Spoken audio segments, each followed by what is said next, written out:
paz do Senhor, irmãos. Seja bem-vindo a mais uma escola bíblica dominical online da Igreja Evangélica Canaã. Hoje nós vamos estar abordando o tema A Teologia de Faz, Só os Pecadores Sofrem. A revista que estamos abordando é Lições Bíblicas da CPAD, Fragilidades Humanas e a Soberania Divina, o Sofrimento e a Restauração de Jó. Vamos fazer uma breve oração para começarmos esta aula, porque é sempre bom orarmos, né?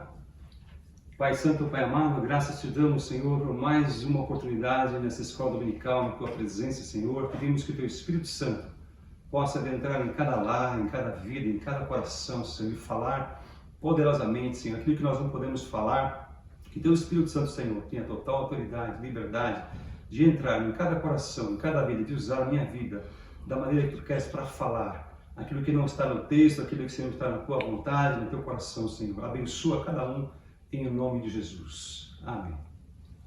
Antes de mais nada, eu gostaria de agradecer a Deus por essa oportunidade de estarmos aqui novamente, e nossos pastores, pastor Rogério e pastor Anderson, por eles terem a visão da escola dominical que é muito boa para o povo de Deus.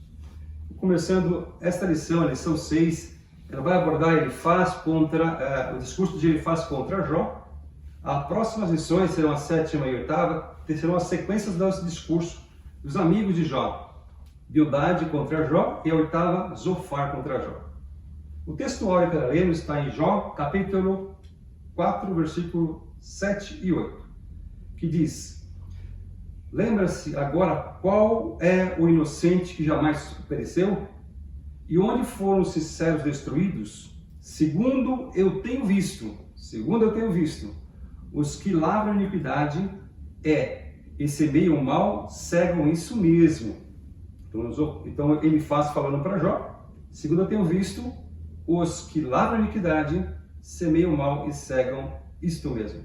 Verdade prática dessa lição: embora transcendente, Deus tem prazer em se relacionar com o homem terreno. Leitura bíblica em classe está em Jó, capítulo 4, versículo de 1 a 8, capítulo 15, de 1 a 4, capítulo 22, de 1 a 5. Leremos agora. Capítulo 4, versículo 1. Então respondeu Elifaz, o temanita, e disse: Se intentarmos falar-te, enfadar-te-ás, mas quem poderá conter as palavras? Eis que ensinaste a muitos e esforçaste as mãos fracas. As tuas palavras levantaram os que tropeçavam, e os joelhos desfalecentes fortificaste.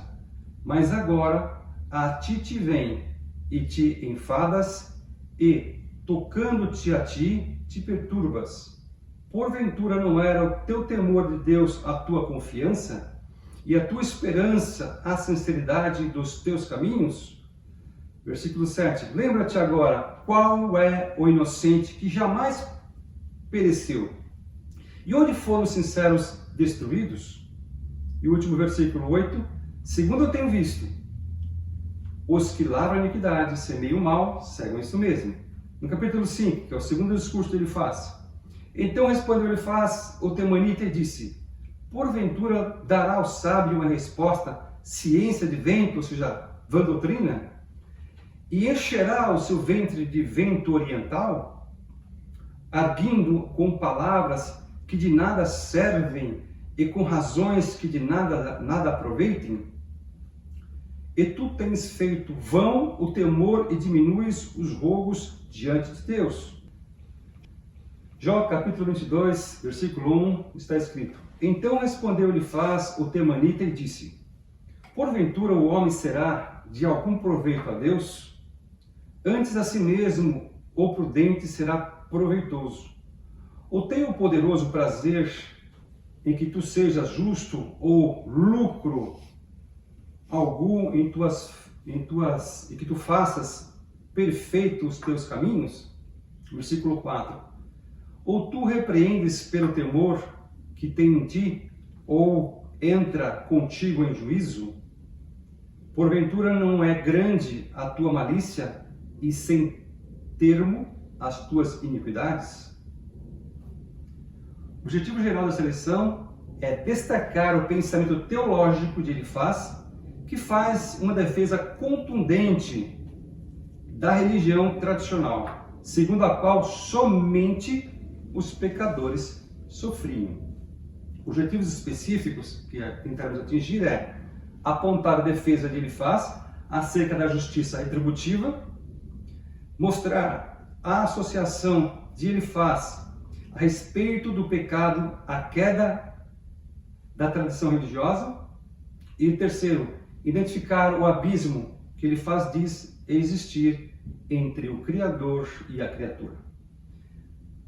Elifaz, a palavra diz El e Faz, significa em hebraico Deus é forte. Isso nos denota que a família de Elifaz era uma família temente a Deus, né?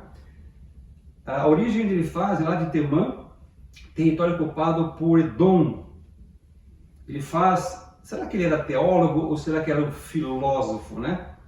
Pelo seu discurso, nós podemos entender, dá para conjecturar que ele era um grande filósofo, um grande entendedor, porque ele era um observador de tudo à sua volta, né? Foi por isso que, então, por ele não conhecer muito bem a revelação de Deus, que ele acusou a Jó da forma que está acusando, que nós veremos hoje. Será que nesse mundo somente as pessoas que cometem pecado é que sofrem? Para pensar. Será que as pessoas que estão à sua volta, na sua família, que estão sofrendo, será que é por conta do pecado? Existem muitas pessoas que pensam assim, muitas. Será de sua importância nós estudarmos essa lição esse dia, para nós chegarmos a um consenso e entendermos e aprendermos para não cairmos no mesmo erro que ele faz. A introdução da revista começa assim: nesta lição, estudaremos o discurso de Elifaz. Ele é o primeiro amigo de Jó a expor a sua concepção teológica acerca da situação degradante em que se encontrava o homem de Deus. Nesse sentido, veremos que, para Elifaz, a justiça retributiva é certa, ou seja, só os pecadores sofrem e os justos não passam por reveses, não passam por dificuldades. Para ele, ou seja, para Elifaz, Jó contrariou esse ensinamento, atacou a forma religiosa de pensar daquela época e, portanto, feriu a ortodoxia que deveria guardar. Ortodoxia seriam as normas vigentes da teologia vigente da época. Finalmente, veremos também as respostas de Jó a cada acusação que ele faz. Vamos ter um pequeno contexto aqui, eu sei que você deve ter visto nas edições anteriores, mas caso você não tenha visto, quando chegar um dia que Deus convocou todos os seres angelicais para ir ao céu, e dentre esses anjos veio Satanás. Então Deus viu que Satanás estava ali e falou: será que você viu lá na terra, Satanás, que o meu servo Jó é um servo fiel, reto, temente a Deus, que desvia do mal? Satanás falou para Deus: claro, pois não, é lógico que ele se desvia do mal, ele é agradecido a Deus porque o Senhor protege ele, o Senhor guarda ele, o Senhor dá bênção para ele, lógico que ele vai ser agradecido. Agora, tira tudo que ele tem, para ver se ele vai continuar te honrando e te adorando. E Deus falou assim: tá bom, pode tocar nos bens dele, mas só nos bens dele. Satanás foi lá, e tocou nos bens de Jó, e trouxe uma calamidade, ele perdeu todos os seus bens e os seus filhos. Mesmo assim, Jó continuou sendo fiel a Deus. E outro dia que os anjos voltaram à presença de Deus, Satanás também veio junto.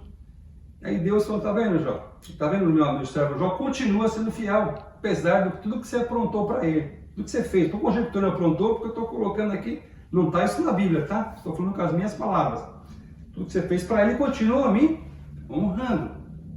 Mas claro, se tocar na pele dele, na carne dele, aí ele vai te desonrar. Tá bom, pode tocar, mas não tire a vida dele. Ele foi lá, colocou tremenda enfermidade em Jó, que nós já lemos, você deve ter lido no passado, que Jó ficou tão enfermo, tão ruim, que até esse canto ele falou assim: então amaldiçoa o teu Deus e morre. E Jó falou: você é louca, mulher, podemos fazer isso aí? Mesmo assim, Jó não desonrou a Deus e continuou sendo fiel. Com base em tudo isso, Satanás não conseguiu provar para Deus que o homem iria desprezar, porque houve uma rebelião no céu. Satanás se rebelou contra Deus. E mesmo sendo um anjo acima dos homens, bem acima dos homens, conhecendo Deus de frente a frente, contemplando toda a glória nos céus, ele pôde ir contra Deus. Agora, ele não conseguia provar que Jó ia errar. O que ele fez? Ele manda 3 amigos, ele instiga 3 amigos para visitar Jó. Mas veja só, porque eu acredito que seja esta visão que Satanás não conseguiu provar através da calamidade, através da doença, agora ele manda 3 pessoas. Vai uma estratégia sórdida, 3 amigos pessoais de Jó, que a vida inteira conhecia ele, a confrontar com uma teologia baseada em observações humanas. Se nós observarmos lá, mesmo em Jó capítulo 4, versículo do 13 ao 21, ele fala que ele teve uma visão enquanto ele dormia, que no seu sonho apareceu ali uma figura, parecia um fantasma, parecia um espírito, ele não sabia dizer o que era, porque ele não conseguia ver à frente, e está muito próximo dele. E diz ele que quando ele viu aquela imagem, ele se arrepiou de medo, temor, e ele ficou temeroso. E aquela imagem que apareceu para ele, aquela figura, falou para ele que culpando Deus, né? Vocês leem na íntegra os versículos. Poderá um mortal ser mais justo e mais puro que Deus? Deus não confia nem nos teus servos e vê erros nos teus anjos. Ou seja, esse espírito está acusando Deus de não honrar os teus servos e de não de ver erros nos seus próprios anjos, né? Porque ele baniu aos rebeldes, os anjos que rebelaram nos céus para a perdição.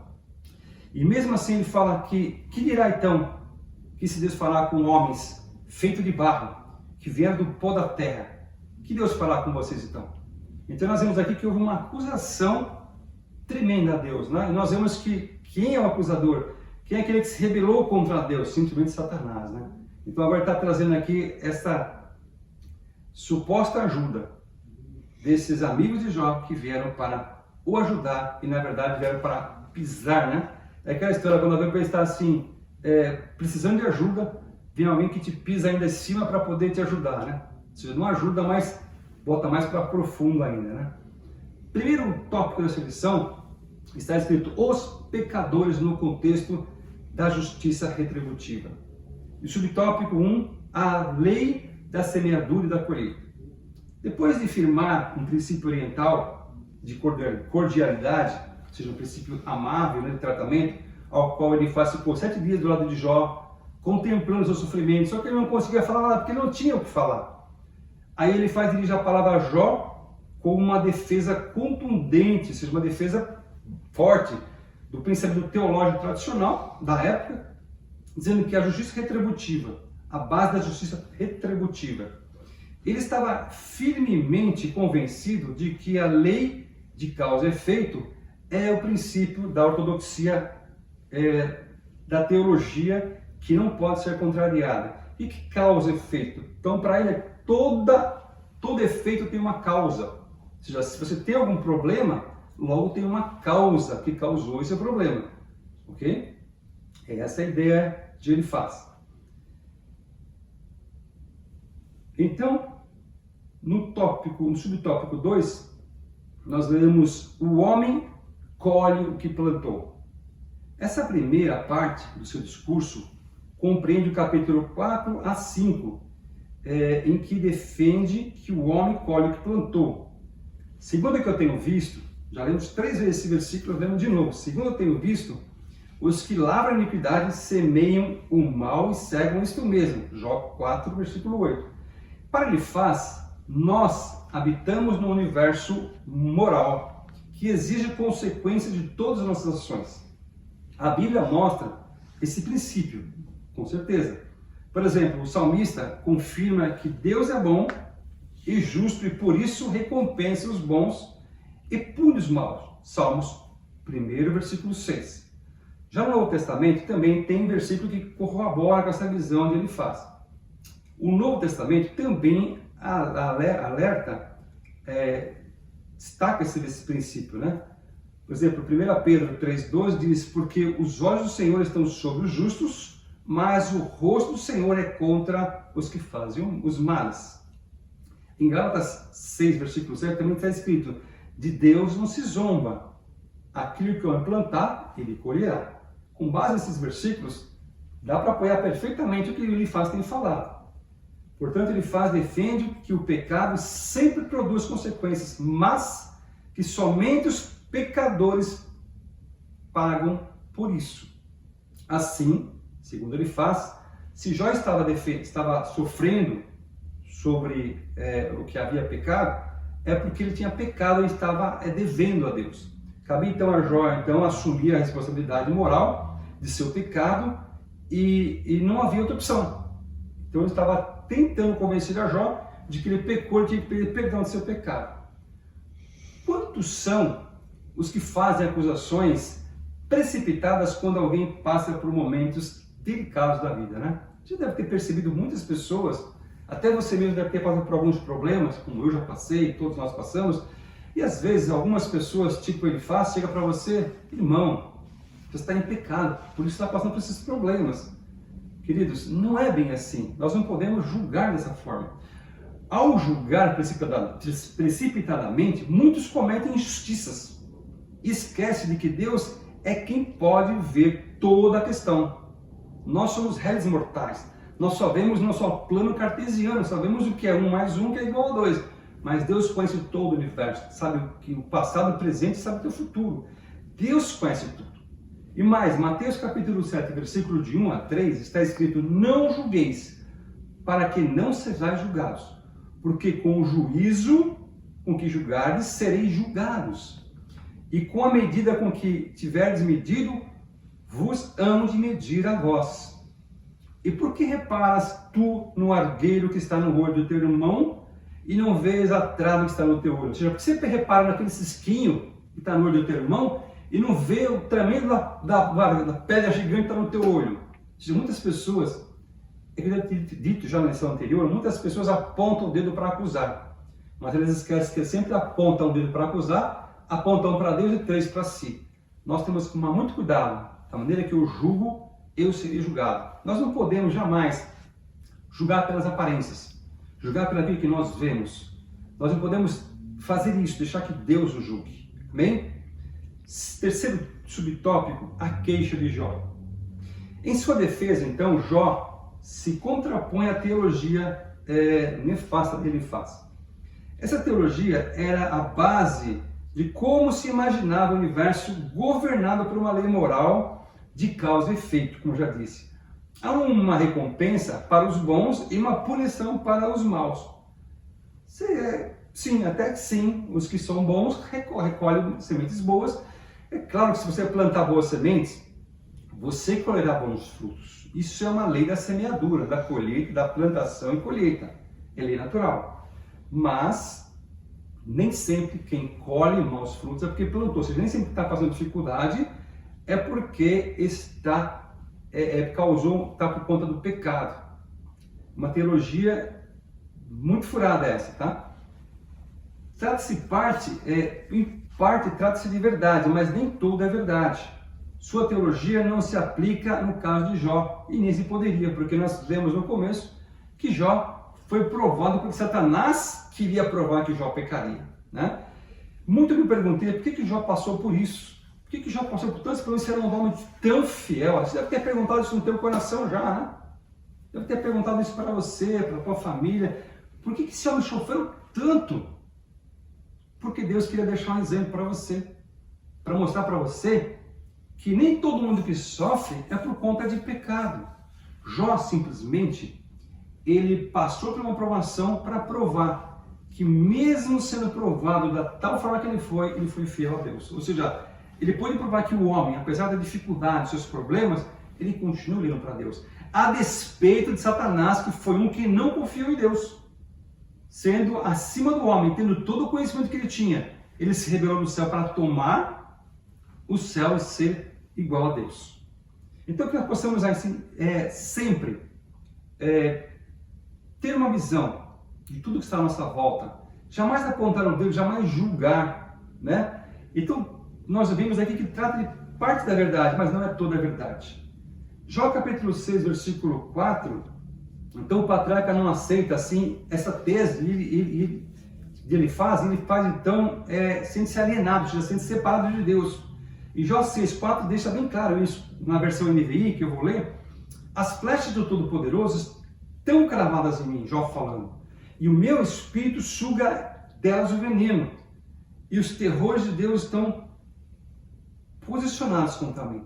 Dá para imaginar o sofrimento daquele homem, a tristeza dele, ele sendo tão fiel a Deus, a ponto de todas as vezes que os filhos se reuniam na sua casa, eles consagrarem, orar, buscar, um homem que orava todos os dias por todos à sua volta, um homem que ajudava as pessoas, e no entanto, agora ele se vê numa situação que não tem explicação, e aí ele se sente alienado, separado de Deus, isolado, e mais, ele se sente agora também alienado, separado de si mesmo. Lá em Jó capítulo 6, versículo 10, está escrito na NVI: pois eu ainda terei o consolo, minha alegria em meio à dor implacável de não ter negado as palavras do santo. Ele sabia que ele não tinha negado a palavra de Deus, porque ele sabia que ele cumpria. E agora ele se sente também alienado dos seus amigos, que vieram para ajudá-lo e acusando de tal forma, né, que ele faz acusando ele. Jó 6,14 diz assim: um homem desesperado deve receber a compaixão dos seus amigos, com certeza. Muito embora ele tenha abandonado o temor do Todo-Poderoso. Ainda que ele tivesse abandonado o temor do Deus, ele tem que ter a compaixão dos seus amigos, né? E, no entanto, esses amigos vêm para Jó e ficam apontando, acusando ele, e bota mais para baixo ainda, né? Aquela coisa, você está no beiro de um penhasco, com a ponta da mão assim para cair, e pede socorro e vem um amigo para te ajudar, e pisa nos seus dedos para te dar uma força. Ou seja, te joga mais para o buraco ainda, né? Então esse tipo de amizade nós queremos bem distante, né? E por isso que nós temos que atentar muito bem àquilo que está acontecendo à nossa volta com nossos amigos e irmãos. Isso leva então Jó a queixar-se de Deus. Ele se queixa pela sua situação atual e é uma queixa fundamentada ainda nos antigos pressupostos teológicos. Até o próprio Jó, ele tinha essa teologia da causa e efeito. Ele era justo, e por ele ser justo, ele achava, bom, porque eu sou justo, porque eu não devo sofrer, né? E não estava em pecado, portanto, não merecia tal sofrimento. Então Jó também estava baseado nessa teologia. Dá para se entender que naquela época havia esse entendimento dessa teologia, e todos imaginavam assim. Em seguida, Jó se queixa do próprio Deus, desejando abrir uma porta de diálogo com o Altíssimo. Lá no capítulo 7, versículo 20, Jó falando: se pequei, que mal te causei? Ó tu que vigias os homens, por que me tornaste teu alvo? Acaso tornei-me um fardo para ti? Jó falou com Deus. Jó tentando dialogar com Deus para entender. Então ele não quer explicações baseadas nessa teoria, nessa teologia antiga que ele já conhecia. Mas ele quer uma conversa sincera através de um relacionamento direto com o Criador, onde Jó fala com ele e Deus fala com Jó. Então, no momento de dor, querido, a melhor coisa que se deve fazer é se dirigir a Deus. Então, se você está passando por algum problema, seja na tua empresa, na tua casa, sempre que nós estamos passando um momento de pandemia, onde nós estamos passando por grandes perturbações e preocupações, muitas pessoas estão pegando ainda. Eu volto a dizer que há muitas pessoas achando que já acabou a pandemia. Não acabou ainda não. Continua por aí, tem muita gente sendo contaminada. Nesse momento de dor que estamos passando, dificuldade, temos que nos dirigir a Deus, orar e buscar a direção de Deus. Confiar em Deus e fazer a nossa parte. Usar máscaras, usar álcool gel, não ficar na aglomeração, porque tem muita gente que eu estou vendo aí na rua, andando como se nada tivesse acontecido, como se não houvesse pandemia. O povo está tão assim, disperso, que está achando que já não tem mais nada, porque eles não estão vendo tanta gente falar. Eu não sei se é por conta da situação política que estamos vivendo, que ninguém mais comenta sobre pandemia, né? Dá para pensar, pai, vai pensar um pouquinho comigo. Síntese tópico 1, então, queridos. Ele traz a lei retributiva para a semeadura e da colheita, mas Jó contesta essa lei em relação a si mesmo. Então, pessoas feridas, queridos, não precisam de teologia, não precisam de julgamento, não precisa de alguém apontar dedo. Pessoas feridas precisam de consolo, não de sermões. Bem? Segundo tópico dessa lição. Os pecadores no contexto da tradição religiosa. Primeiro subtópico, ortodoxia engessada. Aquela norma totalmente fechada. Em seu segundo discurso, Jó 15, versículo 1 ao 35, ele faz, então, argumenta que as palavras de Jó são uma ameaça ao dogma religioso aceito, ou seja, Jó estava falando o que estava falando, estava indo contra a ortodoxia, contra a religião. Olha o ponto que o homem chega. Está contra a religião, então eu vou rebater e bater e vou atacar esse homem porque está ferindo a nossa teologia. Como está lá em Jó 15, 4. E tu tens feito vão o temor e diminuis os roubos diante de Deus. Assim, se Jó estivesse certo, a religião tradicional, que sempre, veja só, que sempre se ensinou a prosperidade dos bons e o sofrimento dos maus, estaria errada. Então, por conta disso, ele faz rebater o Jó. Nesse aspecto, Jó era uma ameaça àquela forma de pensar, com certeza. E tudo que ameaça, as pessoas atacam. Por isso ele ataca Jó de uma forma contundente, de uma forma vil, dizendo que suas palavras não revelam sabedoria, mas são palavras ao vento. E Jó era um homem tão sábio, né? Como nós tínhamos já dito na lição anterior, Jó era um homem tão sábio que as pessoas vinham pedir explicações, vinham pedir direção para ele. Era tão sábio quanto o homem mais sábio que foi Salomão. No subitem 2, uma ameaça à tradição religiosa. A partir do versículo 7, do capítulo 15, ele faz então apelo à tradição religiosa como forma de validar o seu princípio teológico. Como está escrito lá em Jó 15, de 9 e 10. Que sabes tu que nós não sabemos? Que entendes que não haja em nós? Também há entre nós escarnecidos, ou seja, experimentados e idosos, muito mais idosos que o teu pai. Ou seja, ele faz dizendo que tem pessoas tão antigas quanto você, até mais antigas que você, Jó, que sabem até mais que você. O que você sabe mais que nós?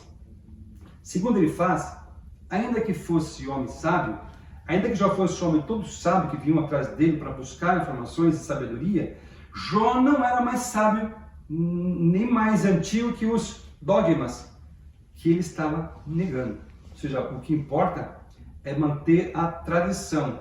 Não importa se a pessoa precisa de ajuda ou não. Então está fora do contexto da teologia que eu conheço, que eu acredito, com base em observações, então você está errado. Não é bem assim que devemos viver, né? Terceiro subitem. Um defensor celeste. Em sua defesa, Jó, então, se contrapõe ironicamente ao argumento de Elifaz, no capítulo 17 e 16 e 17. Aqui não podemos esquecer de que a resposta de Jó deve ser ouvida de uma forma poética, tá? Porque conforme fazemos em salmos e orações e súplicas, recitando assim, isso evita um literalismo rígido, tá? Que empobrece o sentido do texto, enquanto que este é poético e, consequentemente, transforma Jó em um sacrilégio. Se nós formos levar literalmente, vamos achar que o Jó é um homem que comete sacrilégio, ferindo a palavra, ferindo a teologia da época. Nesse texto, Jó reclama, mas não blasfema contra Deus.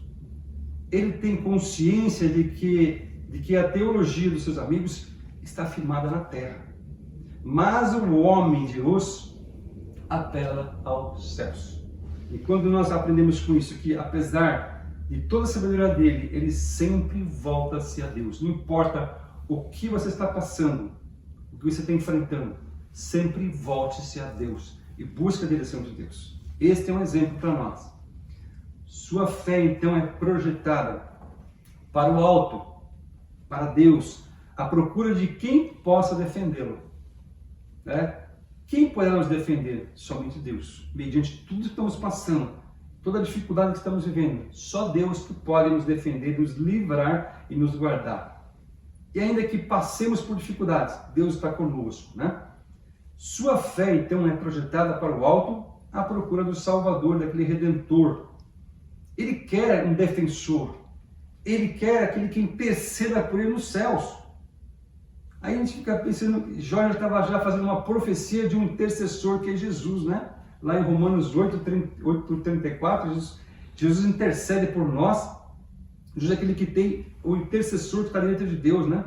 Então em Jó 16, versículo 1, está escrito assim: se alguém pudesse contender com Deus pelos homens, como o Filho do Homem pelo seu amigo.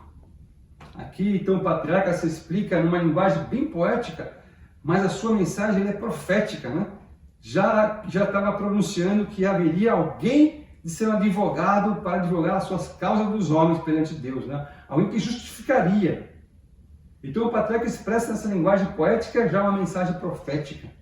Seu anseio por um mediador prenuncia o justo advogado que é Jesus Cristo. Em 1 João, capítulo 1, versículos 5 e 7, está escrito: esta é a mensagem que dele ouvimos e transmitimos a vocês. Deus é luz e nele não há trevas alguma.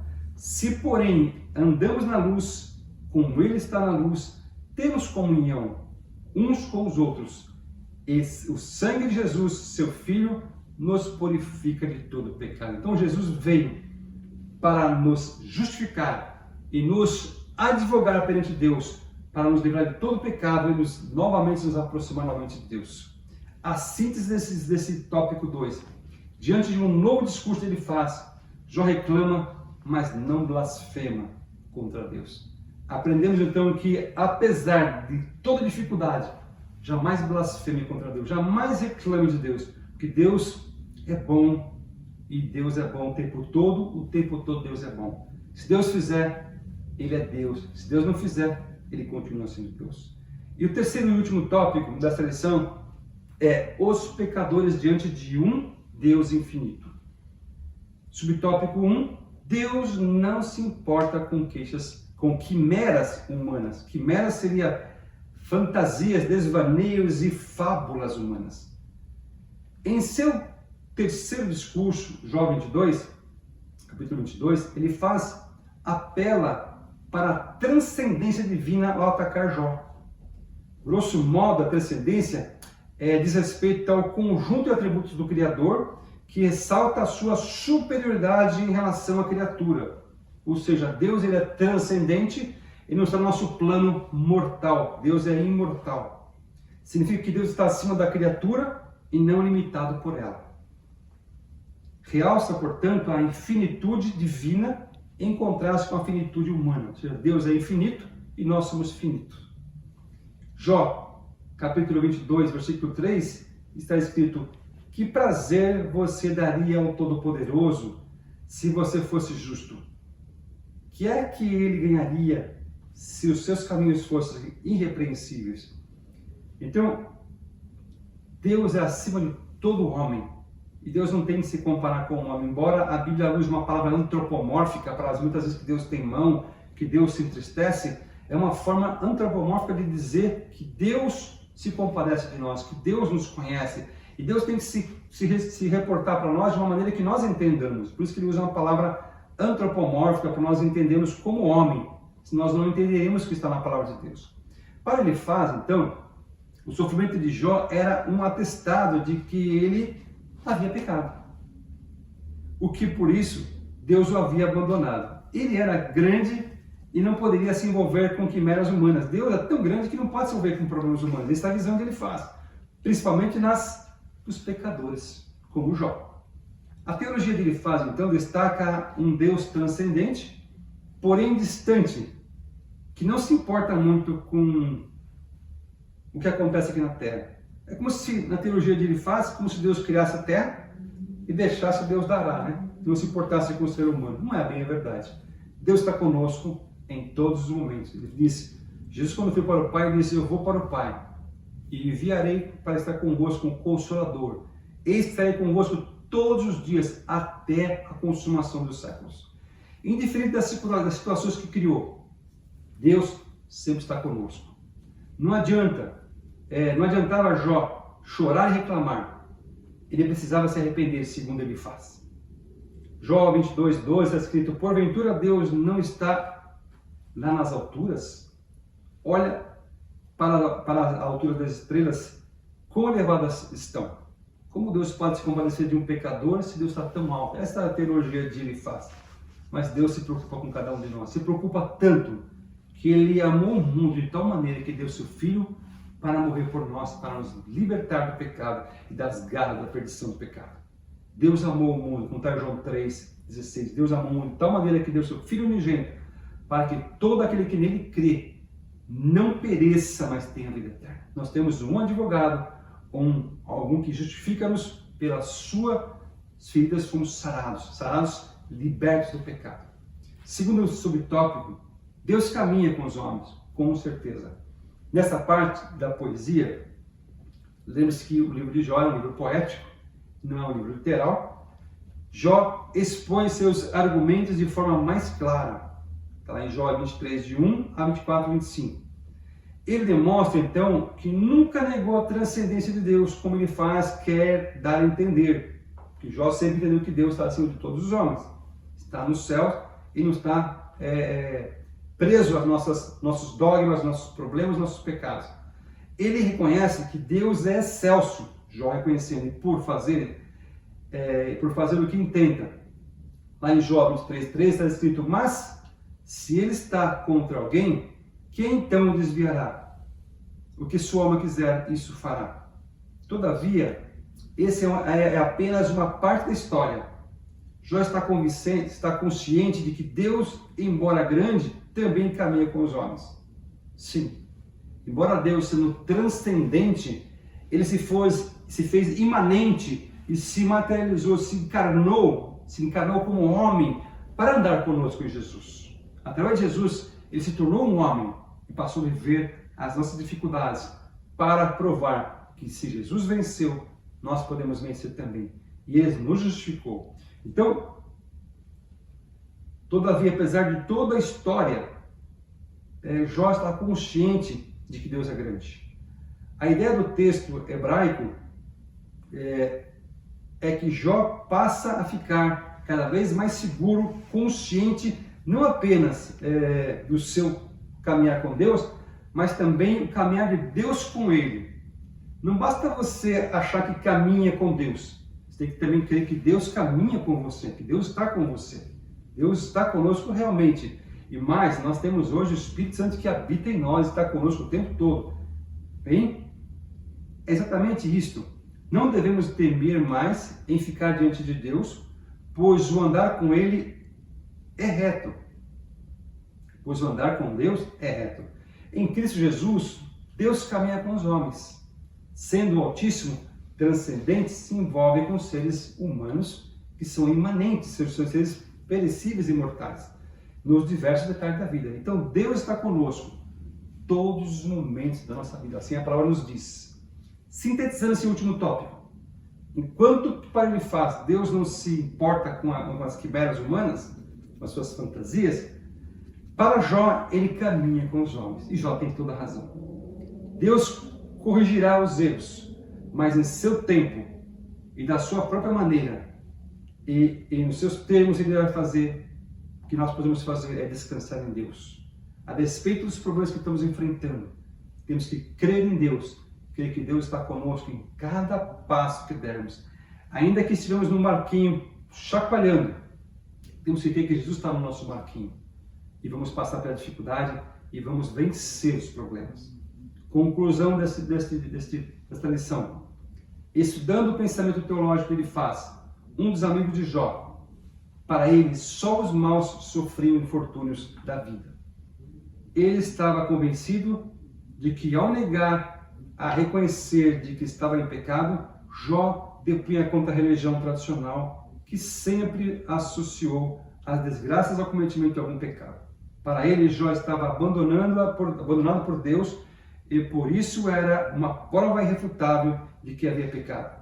Jó contrapôs, defendeu a sua integridade de comunhão diante de Deus. Nós sabemos, queridos, ainda que estamos passando por dificuldade, sabemos que isso não é uma acusação de Deus. Até mesmo essa pandemia, eu não acredito que Deus esteja castigando a humanidade. Não acredito nisso. Eu acredito que Deus está permitindo, porque Ele é um Deus soberano, que tem tudo nas suas mãos, e Deus está controlando as coisas. E Deus está preparando, e Deus está ensinando a sua igreja, no meio da pandemia, a estar mais preparado, a orar mais, a buscar mais, e a confiar mais no seu Criador. Porque Deus virá, a despeito do que nós queremos ou não, para buscar a sua igreja. E temos que confiar que Deus está conosco em todos os momentos da nossa vida. E crer que Deus é fiel para nos guardar, nos livrar. E ainda que passemos por dificuldades, Deus está no controle de todas as coisas. Eu creio que até aqui Deus tem falado e que o Espírito Santo possa trazer mais revelação ao teu coração, querido. E que Deus possa adentrar na sua vida, a despeito dos seus problemas, das suas dificuldades. Creia, Deus está no controle de todas as coisas. A terra não está, o Deus dará. A terra está na mão de Deus. A despeito das dificuldades que estamos enfrentando, temos que confiar em Deus e crer que Ele está no todo o controle.